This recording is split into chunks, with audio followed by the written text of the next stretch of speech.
everybody, welcome to Chin Fat. In this episode I'm going to be showing you guys how to do an effect called crowd replication. Crowd replication is basically when you have kind of limited actors and you want to put them into a shot. You want to composite a whole bunch of them into the shot to make it look like there's a ton of people there in the audience, rather than just like a small group of people. So this is an example right here. Let's go ahead and play a clip back.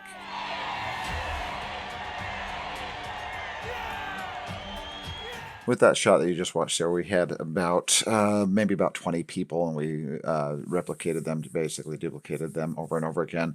Had them kind of switch positions, change clothing. What we've got here is the footage that we've shot. Let's show you the footage that we've got here. First of all, we've got this plate shot that we did here, and this is just a jib shot because we want a little bit of movement where we start with this footage here of this, what we called the cult leader, kind of jokingly. This is just an exercise that we did just to see if we could pull it off.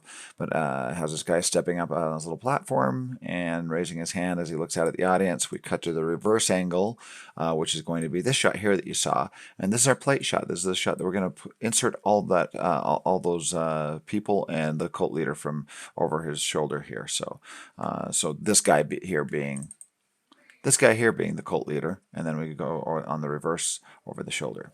So we kind of shot, with that jib shot, we kind of shot a reference shot just to see how we needed to frame our jib, and had him do his little cheer here. So we shot this little reference shot with him in the frame. We don't actually use this shot here because we'd have to do some rotoscoping around his body. But it's interesting to see one thing that we're noticing here.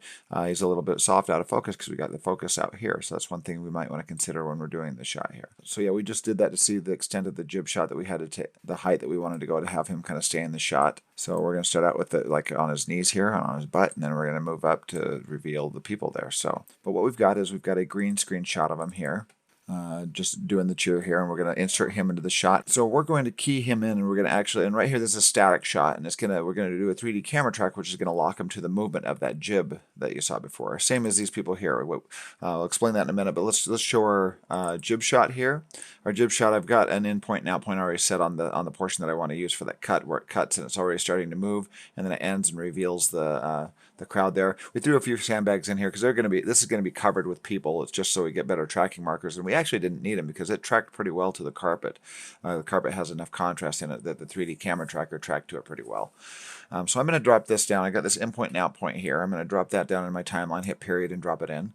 And then I'm going to go to the thing that's going to be in the foreground, which is the cult leader here. So I'm going to go to the cult leader from over the shoulder, and I've already got an endpoint on where he lifts his arm, because we cut here from that shot of him, that front shot of him stepping up on the platform, to this here, right when his arm, we're going to do a match cut of him starting to lift his arm, so I'm going to put an endpoint there. I already have it, and leave an open out point. I can go down to my timeline. Let's create our tracks. I've got the cult leader plus 9 other tracks that we're going to be including in this shot, so I'm going to right click and go add tracks, and we're going to add video tracks here. And we're going to go under video tracks. We're going to add 9 tracks afterwards. So I'm going to hit OK, and we got them stacked now. While I'm in this timeline, I'm going to go to home to the beginning. I'm going to put I for endpoint.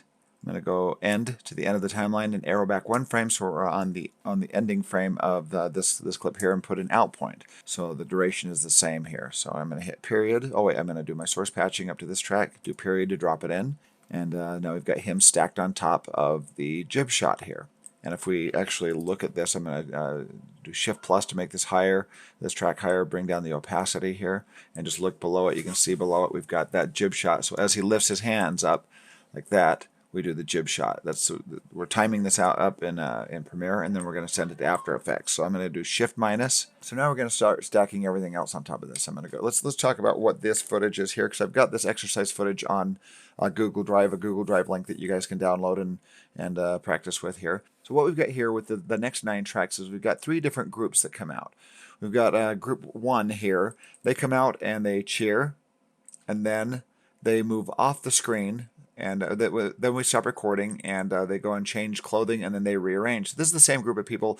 We didn't do too great of a job of them changing costumes and looking different. We should have had them like put hats on and things, but we did rearrange them. We just did it quickly. Got them cheering here. They've rearranged, and they've added some clothing items on it to try to kind of mask that this is the same people. Normally, this is what they do on a big production, but they would go even further and get way different costumes and different hats and make them look like different people. And the people in the foreground, they would try to mix those up as much as possible. But as you go further and further back, you're going to notice less and less that these people are duplicates. So then we have them. We did it again. We had the same group come on, rearrange, kind of change clothing, change positions to make it look like they're different people, and do the cheering again. So that's the first group. We did it 3 times, and then we had a second group of different people do it again, and they did it 3 times, rearrange, change clothing, so on, and they did that 3 times. And then the third group did it 3 times as well. So we have about maybe 15 people, I'm guessing, 15, 16, 17, 18 people, I'm not sure. It looks like about 6 times 3, maybe about 18 to 20 people. What I'm going to do is we're going to start stacking these on. We're going to get these edit points where we want them to happen here. Looks like they did a second take here. Let's scoot it over, and here's their second take there. And this thing, we made a little bit of a mistake. They go outside the green screen. At least the tall guy kind of goes outside the green screen. We're just going to deal with that as best we can. But you want to make sure that they stay within the green screen. And one thing you'll notice here that what we did is when we shot this is kind of a general tip here, is whenever you shoot in a location, this is our plate shot. This is the location that we want to put them into. We kept them in the same location, and we put a green screen up in that location. And the reason why we did that is because the lighting, and the way you got the lighting set up is going to match it, is basically going to match the shot, the plate shot. All this green screen stuff is going to match the same lighting. If you're outside doing this, you'd have them out in the same position outside. It's tough to take them inside the studio and get the lighting exactly how it was outside or inside. So if you can do it inside practically, that it usually turns out a lot better and looks a lot more realistic and doesn't look as keyed as you would if you took them in a green screen studio. So that's why we did the green screen studio inside at the same location, is to kind of match the lighting. So I'm going to start grabbing these shots. I'm going to grab the first group, their take 1 here, and I'm going to find a point where they start cheering here. And I'm going to have them just slightly do it a little bit later than the cult leader. The cult leader lifts his hands up, and then these guys cheer. They're waiting for him to cheer, and now they start cheering. So I'm going to go down to my timeline. I'm going to put an in point, go to the end, hit end, and arrow back 1, and out point. So now I'm on the very end, last frame of this clip, and change the source patching to number 3, period, to drop that in. And now I'm going to stagger these guys. I'm going to skip their 2 and 3. I'm going to get those later. I'm going to go to take 1 of the second group and do the same thing. I've already got an endpoint on this, so I'm going to go to my timeline, shift 3, hit home to go to the beginning, I for endpoint, end, and then arrow back 1 frame, out, or O for out point, and period, change the source patching to track 4. And period to drop that in. So I'm starting to stack these things, and this is what we're going to be sending to After Effects. Then I'm going to now I'm going to skip these 2 on group 2, take 2 and take 3, and go to take 1, the first take on group 3. And I've already got an endpoint here where they start cheering. Timeline, home, endpoint, end, arrow 1 frame back, out point, and then period to drop, and then change my source patching to the track up, period to drop that in, and so on. So now what I'm going to do is take 2 of group 1, take 2 of group 2, and take 2 of group 3, and stack those, and then I will do 3, take 3, take 3, take 3, and stack those, and then I will have 9 tracks of the audience cheering here. So I'm going to do that, and we'll come back and we'll continue from there. All right, we're back here, and I've got everything stacked now. I've got the jib layer on the bottom, the cult leader next, and then the 9 takes of the group on top of those. I'm going to hit tilde over my timeline here and kind of show you that here. So there we go. There's my full stack right there with all these different takes, so you can kind of see what I've got. From here, I'm going to save my progress, Command-S, Control-S on a PC, select all my items here, drag a marquee, or you can just hit Command-A, Control-A will select everything. And one little thing that you want to do before you send it to After Effects, what I usually do is I will highlight all my clips. I can hit Command-A to select everything in my timeline here. I'm going to go up to Clip and go into Video Options and make sure that nothing is checkmarked on Scale or set to frame size. I got this as a default when I import footage. It checkmarks this. What this will do is it will take a clip and put it inside of a composition inside of After Effects. It's a weird little thing that it does. It has its purpose. It has to deal with like rasterizing high quality footage. But you want to make sure if this is select everything, go to Video Options, make sure that this is unchecked. We are going to be what we call pre-comping things, but this is kind of a step that will save you a little bit of headache here sometimes, depending on what you're trying to do, what you're trying to accomplish. And I'm going to right click. Now we're set to send to replace with an After Effects composition. I'll open up After Effects and ask what we want to save. I'm going to replace an old project here, but you'll name it, save your project, and it populates everything in here. Here's the edit that we had in Premiere. Now everything's stacked properly the way we started in Premiere. But what I'm going to do is a little bit of organization. Since we're doing a 3D camera track, and the items that we're going to be turning into 3D objects are going to be these items up here that are static but are going to be moving based on our camera movement on the bottom. So what we want to do is we want to pre-comp these. This is just an easy step, a convenient step to preserve your in points and out points and making sure that you don't have to reset them. It's a complex explanation, but as you do it, hopefully you'll understand it. So just trust me on this when you say you got to pre-comp these things. It'll make the effects work better within a pre-comp anyway. You can go and work on the effects rather than on a full screen. Just trust me when we say everything but the plate shot we need to pre-comp, and we can rename these as we do them anyway. So I'm gonna turn these off right now. I'm gonna select all these ones on top here and hit them in the eyeball to turn them off. So now we just see the plate shot. I'm gonna hit enter with this selected, and we're gonna call this one jib shot. So we're going to name these to keep them all organized. This will be very helpful as we start getting tons and tons of layers. Next, I'm going to turn on the next shot, and this is the cult leader. So now these ones we're going to start pre-comping. The jib shot I won't, because it doesn't have to be converted into the 3D camera track. These ones do, because these are static shots. They're going to be tracked to the jib shot. So we're going to pre-comp these ones and leave the jib shot alone. So I'm going to pre-comp, and we're going to move all attributes into new composition. That's very important. And now we're going to call this one cult leader. So hit OK.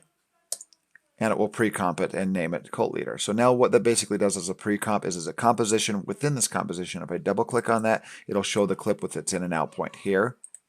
And there's the clip inside of that composition, and then that composition is stuck in this composition. But what it's also done, which is important, is it's preserved it as an in and out point up here in your timeline. We made a pre-comp down here, and it also adds it to your project, which now means that we can delete it out of our project window, because now we have that ready to go as its own layer up here.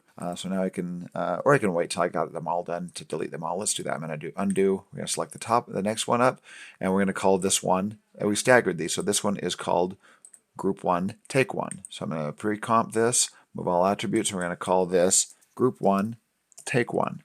I'm going to hit OK, go to the next one. This one is called, we're going to pre-comp, right-click and pre-comp. This one is Group 2, Take 1. Hit OK. I'm going to continue naming these here. Pre-comp. This is Group 3, Take 1. And the next one is going to start over at Group 2, but Take 2. So this will be Group 1, Take 2. Then Group 2, Take 2. Group 3, Take 2.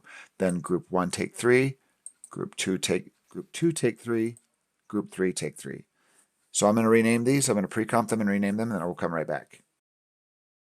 All right, I've renamed all these. We've got all the take 1s out of each group, all the take 2s, all the take 3s. And what it's done is it's preserved them up here as individual clips with their in and out points. So I can actually delete all these now. I can select all these in my timeline, delete. And now we're going to move up here, and we've got the cult leader. And this one, by the way, was the original one that it sent over. So I'm going to rename this timeline to my final composition, final comp. So now that is the final comp that we're working with. Let's get rid of this footage. We're going to organize this and put it into a folder so I have a little more room up here. Just call this footage. And now we're left with our jib shot. So next thing we're going to do, this image that we're using here is a 2D shot, meaning it has two axes. It has your x-axis going left and right, and your y-axis going up and down, pixels going left and right and up and down. And there's the illusion of depth here. This is just a flat shot that was shot on a flat sensor image plane in your camera. So this really has two dimensions. It looks like we have depth. We can tell by perspective lines that this has depth. But really with this flat image, if we convert this 2D image into a 3D image by hitting this little block cube right here, it's got the z-axis just coming straight at us. We can rotate this, and you can see how much depth there really is to this shot. Let's rotate this around this is our y-axis, this is our x-axis, and our z-axis pointing directly at us. If we grab this along the y rotation here, and we rotate it, look what happens is this rotates in a 3D space. It is just this, and you get it 90 degrees. This thing is just flat. So there is literally no depth to this shot. It looks like there is. It's an illusion. So what we need to do to get those people to track in this thing, if we put them further back in the hallway, we want them to go smaller, perspective-wise. We want them locked to the floor as the camera shot moves. Is we've got to use the 3D camera tracker to create a simulated 3D camera space, and it does that by camera movement. I'm turning the 3D space. I disabled that as a 3D object. Here we're going to go over to our arrangement and arrange for motion tracking. I'm going to select this shot right here, and I'm going to move over with this under the motion tracking window here, we've got track camera. You got to make sure that your jib shot is selected, hit track camera. What this is doing is it's using motion. If it doesn't have any motion in it, it's not going to be able to make a 3D camera space. It uses that movement to determine these like changing perspective lines here, because your perspective changes as the camera changes, as the camera moves. So it tracks a whole bunch of points, and it uses all that movement to determine how much depth there is in this shot. When this is done up here, you notice it's tracking up here. It's almost done. It solves the camera and it's finished. It's got a whole bunch of these little tracking points, and it tracks those points to kind of determine depth. And you can even tell that by look at these little X's here. As they get closer to the camera, they get bigger. As they get further away, they get smaller. So it is creating a 3D camera space based on the camera movement of this shot here, which is really nice function with After Effects. It even has this target here. As I move this around, it's showing the angle of the target. It's laying down flat on the ground. It's figuring out where the ground level is. If you bring it over here on this bag, look how it kind of changes angle based on 3 different tracking markers. It attaches to 3 different tracking markers for X, Y, and Z axis to try to determine what sort of plane this is working with. See over here on the wall, if it was able to get enough tracking markers on the wall, it can't because it's a white wall, so it's having a hard time there. But it will, if it had objects on this wall to track, it would be able to create a flat target on that wall as well. See on the side of the couch here, that's kind of the side of the couch angle. But this is floor. This is all we need right here is floor level. So this works pretty well. So what we're going to do is we're going to move the target over the ground. We're going to right click. I'm going to get it close to the camera as possible, because the first thing we're going to composite in here is going to be the cult leader. So we're going to right click on this and say create solid and camera. And it creates on the floor this blue blanket, or it'll randomize the colors, but for me it did like this blue blanket on the floor here. And look how that tracks with the floor here. You got the z-axis, which is now sticking straight up in the air. Let's kind of rotate this a little bit and show you. Let's go into transform and rotate this along our z-axis rotation, and see this is now our y-axis, which is going up and down. With the z-axis pointing straight up, the y-axis now slides up and down across the floor, or kind of diagonal right now, and the x-axis kind of left and right. So let's undo, get back to that. So what I want to do is because the people aren't going to be laying flat on the floor, they're going to be standing up. So I want to go to the rotation here. We're going to rotate this along the x-axis because we want this to stand up since it's laying flat on the floor. So I'm going to do x-axis rotation, and I'm going to rotate it up. Actually, I can just plug in 90 degrees, and it should be standing straight up on the floor here. Perspective-wise, I might need to tilt that back a little bit to make it look like it's looking right at us. So it's around 90 degrees-ish. But then what we've got here is we've got the anchor point. This x-axis right here is ground level, because we just stood that straight up, and this just went below ground level. So that's the below ground level, and from here on up is above ground level. So what we can do is change our anchor point, or we can wait till we replace it with an object here. Let's wait till we replace it with an object, and we'll do that. We'll decide where the ground level is based on the people's feet. So now that we've got that track solid there, I'm going to go back to my project window. We're going to duplicate this. I'm going to duplicate this, Command D, one for the cult leader and one for each group. So I'm going to go do Command D, Command D, Command D. So I've got one for the cult leader and then one for each group here. So I'm going to select these 3, turn them off right now. Select this track solid, and we're going to grab our cult leader. This is really important. You got to select the solid, you got to select the cult leader, have them both selected. You're going to grab the cult leader, start dragging, and while I'm dragging, I've got it in the air with my mouse here. Left click and drag. I'm going to hold down Option. Now I'm going to hold down Option or Alt, depending if you're on a Mac or PC. It's the same key essentially. And now I'm going to drag this down. I'm holding down Alt, I'm holding down my left click, and I'm going to move this over this track solid. I'm going to let go with my left mouse click, but not the Option key. I don't let go with the Option key. So let go with my left mouse, still holding the Option key. Now I can let go of my Option key, and it has replaced that blanket there with this object. We've got him standing up. We tilted it up, so now it's not laying flat on the floor. So now we play this, and you can kind of see what's happening here. It's tracking to the floor. And you see it moving, shifting the perspective. Below this it doesn't look like it's locked to the floor. That's because this is ground level right there, and this is below ground level. So now what we got to do is bring him up. We can go under Transform. His legs are cut off. We're going to bring him closer to the camera here. And we're going to go to our X position. This is X, Y, and Z. We're going to actually go to our Y position here and lift him up off the ground. Oops. We're going to go to Y position, but we're going to do an anchor point here. And we're going to shift our Y position anchor point and bring the anchor point. We don't want to lift him up. We want to bring the anchor point right there. So now his legs cut off are right at ground level.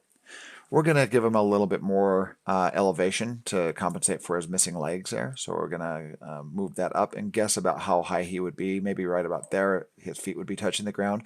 But he's also standing on a platform. So I'm going to compensate for that as well and kind of guess he's maybe up about that much higher on the platform. So that's how he's elevated above everybody else. So he's a little bit higher. He's above ground level now, that much further there. Maybe even a little bit more for that platform, right about there. What we want to do as well is we want to increase his scale a little bit. We're going to we'll play with the scale when we get him in front of the camera. But right now, let's work on getting him keyed out. So I'm going to double click on this layer here, open it up. And this is one reason why I pre-comp it. Now it brings it up rather than trying to key it in here, which is kind of weird. You actually get to double click on it and key it in its own window. And its own window actually preserves its in and out points as well, so in the pre-comp. So now we can go to our effects. Let's arrange for effects. I'm going to click in this effects and presets search window and type in key. And I like to use this key light, key cleaner, and advanced spill suppressor all combined. Just don't go for the key light. Grab all three of these. These are very helpful tools. So I'm going to, now that I found that, I got to go to this window here, to the layer level here, and I'm going to drag this in and drop it on the effect. Don't do it within the final comp. Do it within the cult leader comp that we just opened up. Because now we can just work on this individually. So what we want to do is we're going to see how high his hands go. We're going to create what's called a garbage mat. We've got a garbage mat. I'm going to select the layer here. Make sure that's selected, or when you try to use this, it'll just create a shape layer. We want to do a mask. So you got to have it selected. It'll do a mask on that layer. I'm going to click kind of out here a little bit. He doesn't move his legs, so I'm going to get rid of all this crap that I don't want to deal with, all that keying of this, all the shadowy green stuff here. Move it out up here. Let's complete the circuit, and we do a garbage mat. Let's see if make sure his arms stay in the entire shot. They do with this edit here. In fact, we can move these nodes over a little bit.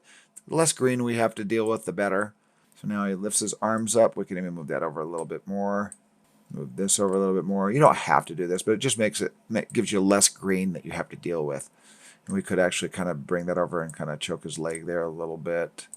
Kind of right the side of his leg there if his legs aren't moving too much. Get rid of those shadows over there. There we go. Okay, let's take a look at that. That looks pretty good there. His hands stay in it the entire time. They don't go outside the garbage mat, and therefore cut off his hands.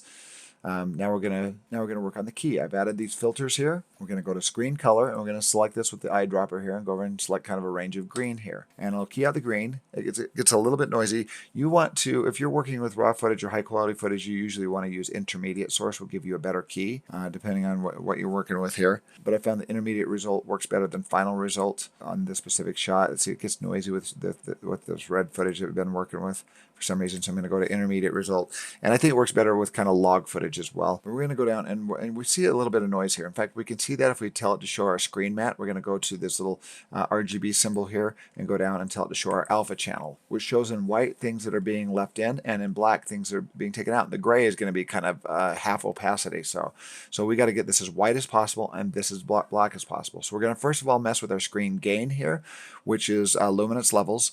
And then screen balance, which is color, saturation, basically. So I'm going to go to screen gain, and we're going to bring this down a little bit. I'm going to go to 90 and hit enter. And with gain, we're going to increase the gain. We're going to go to 110. Let's try it about 10% first of all and see what we get. And that cleaned up the darks pretty good there. We get a little bit of noise down here, but that's a good clean key there for our blacks. We can go, just to be safe, maybe 112. You don't want to go, only want to go as extreme as you need to on these things. And in fact, let's go to screen balance, and we're going to increase our balance. Sometimes you need to go negative, sometimes you need to go positive. On this thing, I'm going positive here.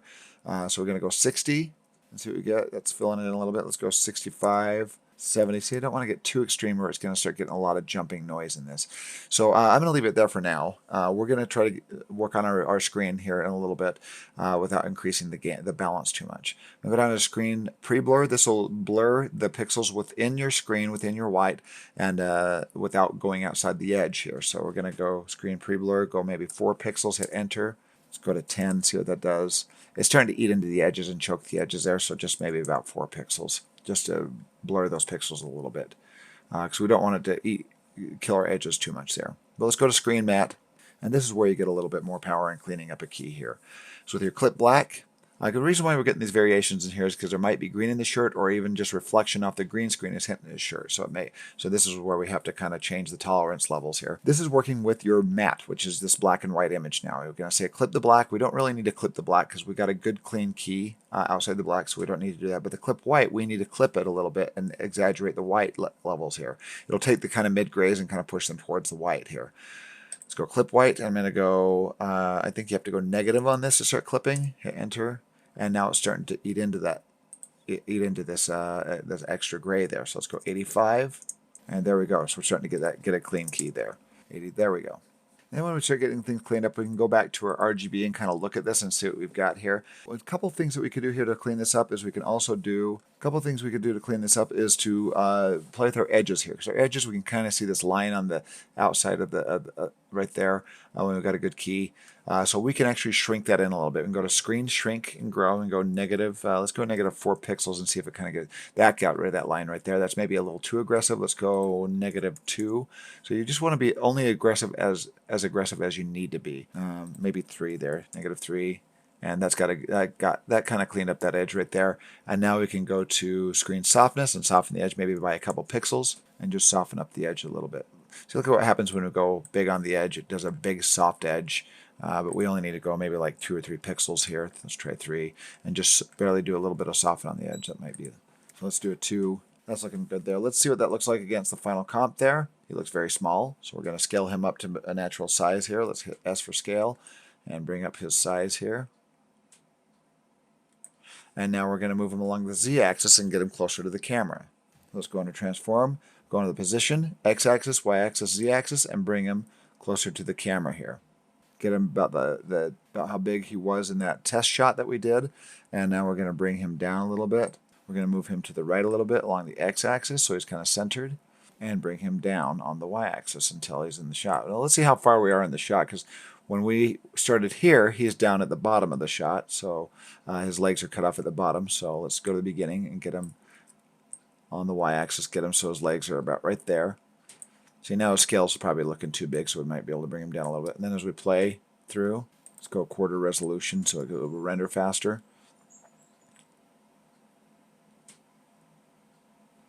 And let's scale him a little bigger because he was into the shot a little bit more, maybe about right there. All right, now to make this render quickly, I'm going on 3rd quality right here, so it looks a little pixelated, but as we play through this, he locks to the camera pretty good there. Looks like he's standing in front. We can work on blurring him a little bit later because he's closer to the camera. I don't want to blur him yet because that's going to make the render take a lot longer. But now we're going to start working on placing people in front of him. So we're going to go to the project window here, and I'm going to go to group 1, take 1. I'm going to go to this track solid here, turn it on, and I'm going to hold down Option and do my little trick here where I drag this and hover over it, let go of my mouse, still holding down Option or Alt, and it replaces it. Let's turn off the cult leader here because we're going to work on just this shot right there here now. So let's go to the beginning.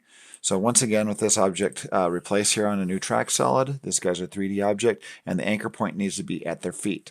So I'm going to go A for anchor point. I'm going to bring them up along this is the Y-axis, so I'm going to go X, Y. I'm going to drag them up along the Y-axis till that anchor point is at their feet. Now they are standing at ground level. I'm going to double click on this and work on their key. So each one of these is going to take its individual work on a key here. First of all, I'm going to select this and go up and do my pen tool and click and drag and do a mask around them here, little Bezier tool. We can get it close to the feet as we can just because their feet aren't really moving. So we have less keying to do here. Bring that a little closer to their leg there. We want it wide on their arms though, because their arms lift way up in the air. And I'll bet his hands are going to come into the shot, the tall guy here, so I'm going to have to kind of move those all the way up there. I'd have to make a little mask going around those strings there, and I can work on that, and then we'll come back. Kind of choke the strings here a little bit, hanging down from the green screen, and get them framed in there as best possible. All right, I'm going to work on the key here, doing the same process. Oh, one thing that I failed to mention here. Let's go back to the cult leader. That's important. is on the cult leader. Let's double click on this one. The cult leader, I forgot to check mark advanced spill suppressor. Advanced spill suppressor is going to remove the green spill from the shot here. If I click on that, you notice a whole bunch of that green that just vanished out of it. It's going to detect your keying color, and it's going to add the opposite color, which is magenta, to kill the green spill from the green screen. The cult leader there, we've got that green spill taken off of him, so don't forget to do that as well. So I'm going to go back to here. I'm going to work on this key. Then we'll come back and look at the next steps. Okay, I've been working on the key here. One thing that I forgot to bring up on the previous key was this key cleaner here. Key cleaner is going to work on the edge of your, cleaning up the edges of your key a little bit here. One thing, if you got compressed footage, you can use reduced chatter. It'll clean up some of the chatter, or some of the noise inside your key. But alpha contrast, where it's going to do a contrast around the edge here as you increase this. You don't want to do it too much, or it's going to look a little too fake. But let's move in about like 10% here and see what it does. And you can see that cleaned up the edge kind of nicely there. Now we can actually do my shrink grow. Let's go down -2 pixels and soften this by maybe 2 pixels as well, and clean up the edge there of our screen. So let's go over to our final comp. Our key is done here. Let's turn off the cult leader. We've got our little teeny people here down at the, but they're on the floor level as we play through this. Notice they are sticking to the floor level right there. So now we can make these guys grow. We can hit select the layer, hit S for scale. And we're going to click and drag and make these guys bigger to make them look like about the size they should be for the distance they are from the camera. So as we're moving up here, let's scale and make them a bit bigger here. 300. There we go. And it looks like they're tilting forward a little too much, so I'm going to go to our rotation, hit R for rotation, and I'm going to go, that'll be along the x-axis rotation, and I'm going to make them look like they're standing straight up. There we go. Need to be at 75 degrees there. That'll make them look like they're standing straight up. Okay, now if we put the cult leader back on, you can see what's kind of happening here. It'll do the reveal as it moves. It'll do the reveal as it moves up and reveals these guys standing in front of him here. Okay, and their size may be a little bit bigger. Let's hit S for scale and increase them maybe to right there. There we go. They'll be a little bit smaller than a cult leader because they're a little further away. There we go, and that looks pretty good. So now, rather than use these track cells that I created, this is going to be easier if I just do this. I'm going to delete those two. I'm going to select this now that we kind of have this plane figured out where they're at. I'm going to hit Command D and duplicate. And then that way we're preserving a lot of the scale attributes for the next layer that we're going to replace with this layer. To replace that, I'm going to go to Group 2, Take 1. Right here, Group 2, Take 1. And I'm going to hold down Alt or Option, drag it down, do the same replacement, let go of my mouse, still holding Option, and it replaces the next group. And it has the same attributes, scale attributes, and degrees attributes on these people here. I'm just going to shift them over a little bit after I work on their key. Now see, I could just double click on this here and go to, as long as the keying looks pretty much the same. Oops, I forgot to do advanced spill suppressor, check mark that. Don't forget that. Let's go back to RGB here. I'm going to select all these effects on here. I'm going to do Command A, or click in this window on my key light and do Command A. It will select everything. Command C to copy. As long as the keying is about the same, I can go over to this Group 2 now, double click on that, select the layer, and Command V and paste. And the keys out pretty well. Looks like it keyed pretty darn well. So now I'm going to do my garbage mat. And there, looks like it's high enough that their hands aren't going out of the shot. And we're done with that one. Let's go over to the final comp. And they're composited right on top of these guys, so all we have to do is shift them over to the left or right. So I'm going to get rid of the cult leader here, get to the beginning of the shot. I'm going to grab their x-axis and drag it over to the left. If you hold down Shift, it will do it a lot faster. Right now it's kind of going slowly, but if I hold down Shift, it will do it more extreme. See how fast it does it? I'm going to move them over right there and maybe position them back on the Z-axis. See, they need to be a little bit bigger. So let's hit S for scale and increase their scale just a little bit. And maybe put them a little more forward on the Z-axis, scoot them up a little forward there. But their feet aren't quite touching the anchor point. They're a little higher on this one, so I'm going to hit A for anchor point and bring them down on the Y-axis and have them touching their toes on that plane there. And now we can bring them a little more forward. And let's see what we've got so far. Put the cult leader back on. And now we've got more people. Oh, there's the cult leader right there. See? He's one of the extras. All right, so I'm going to do that a third. I'm going to duplicate one of these again. I'm going to duplicate my Group 1, Take 1, go Command D or Control D, and get Group 1 or Group 3, Take 1, and replace that. And I'm going to continue this process. Double click on them, go to their effects here, and copy those effects in here. Key them out, create a mask. There we go, final comp, and now I just have to move these guys over on my x-axis. Let's scoot them over. Looks like they need to be a little bigger. Put these guys on top here. So we're going to hit S for scale, make them a little bit bigger. Put them on the proper anchor point. They're a little above the anchor point, so hit A for anchor and move their toes down onto the anchor point there. All right, so there we go. So we're starting to create a crowd.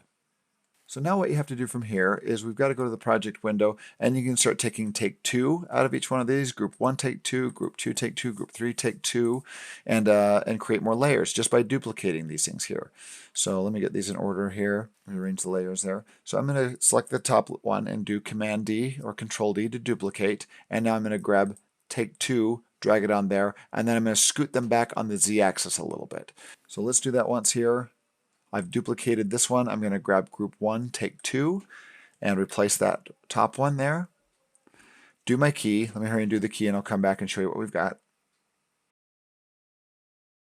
Okay, I'm back. I did the key on that. Next, on the new group there, but we are going to, I'm going to take away the cult leader so I can kind of see what I'm doing here. And now I'm going to grab the Z-axis and drag them backwards and put them behind the other group. And that will make them smaller and further away. Let's get up so we can see over the top of them.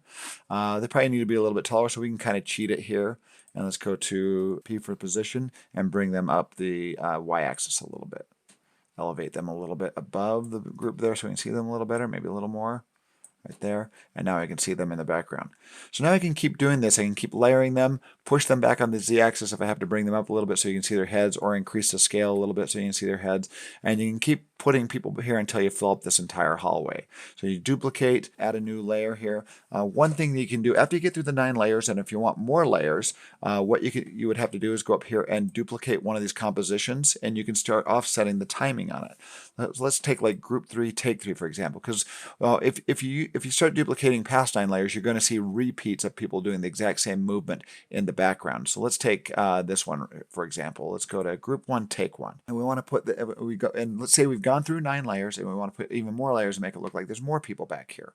What I'm going to do is take group 1, take 1. I'm going to do Command D and duplicate it up here. And it actually numbered it for us and said, well, it don't have repeat names, so it did group 1, take 4. So that's fine. This is its own standalone group now here, this take 4 here. So I'm going to double click on this. It'll open it up. And right here, they do the exact same thing as they do in take 1. They bring their hands up at the same time. It'll look like a duplicate clip here. So what we're going to do is we're going to offset our in and out point here. I'm going to grab this and just move it slightly. Let's move it about like halfway over. So they're already cheering here at the beginning, and I'm going to grab my out point and drag it to the end here. So now we've got different movement here and different timing. So I basically changed the in and out point of my take 4. I did a duplicate of it, so it's not affecting my original group 1 here. So now as we go to our final comp. Now inside of our final comp here, I can duplicate. Let's duplicate our take 2 here that's further back. I'm going to do Command D to duplicate it. I'm going to replace it with our group 1, take 4, our new one that we created with the offset timing. Now we can move these guys over. Like I said, you only have to do this if you go past the 9 original layers that you used. And now let's move these guys further back on the Z-axis to lift them up just a little slightly, make them a little bit taller so we can see them a little better. Now if you look at that closely, this guy and this guy aren't doing the exact, it's kind of similar, but it's the timing is offset there, and he's not doing it in perfect sync with himself up here. It's slightly offset. In fact, we can even offset that a little bit more if we want to make it look different. Let's do where he starts jumping there, and let's change that. Go back to our final comp, and let's see. Now the timing's completely different. Now look, his hands are going up in different times there. So we're going to keep duplicating these. One last thing that you can do after we start filling this in, one last thing that we could do is create some shadows here. Because right down here at their feet, if we go down to their feet, it just looks like there's no shadow being cast from the light. And by the way, we're on 3rd quality, so right now it looks kind of really compressed and kind of crummy. We'll put this on fine. I don't want to do full right now because it will have to re-render all my files. It's basing the renders off of the 3rd quality that I've been using. So let's say we want to create some shadows here. One thing you can do is you can grab one of these front layers here. Let's work on these guys right here. I'm going to duplicate this, and I'm going to call the bottom. I'm going to go to the bottom one because we're going to put it underneath them, and I'm going to call this G1 take 1 shadow. going to create a shadow out of this. So let's turn off the top layer. I'm going to turn off everything else here for right now. Select those, poke them in the eye, and turn off this layer as well and work on the shadow layer here. We're going to go to Effects and Presets and type in Lumetri. I'm going to grab the Lumetri color panel, drop it to this clip here, go to Basic Correction and turn down our exposure and turn our exposure until they turn dark. So there we go. We're also going to make this blurry. So we're going to do a camera blur here. So I'm going to type in camera, or right there's a camera lens blur. We're going to drop this on these guys and make it blurry. When you do things with blur, it's going to, and we can increase this way out so it's kind of nice and shadowy there. Now we have to lay these guys down about 90 degrees. So I'm going to go to our, we're going to rotate along the x-axis here. So x rotation, and we're going to lay these guys down flat on the ground like that. So we're going to take this to 0, actually. We'll get them laying flat down on the ground. So we kind of create a shadow. Let's go and click on, and already look what we got here. We got these kind of shadows. We can mess with our camera blur now, and already that looks like these feet are kind of casting shadows. If you want to mess with this more, you can put a warp on it and start warping it to fit the feet a little bit better. But for right now, that's looking better. And even if we kind of put the cult leader in front, it's going to kind of mask that and make it look like there's some kind of feet shadows. And we could do that to all these things, all these subjects up front as well. So I'd duplicate at least the front layers is where I'd need to do the shadow. Let's do the shadows on these people on the front line here.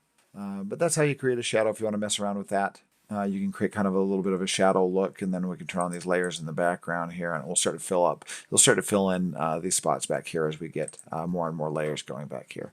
Right now we're seeing an obvious gap going through the legs right here to the background. Once we fill in more people there, we wouldn't have to put shadows back there. So that's basically, those are the basics of crowd replication. If you have any questions, please post them. And thanks for watching. You can download the exercise files. I've got those to a Google link inside of the description. So let's watch the shot again and call it good.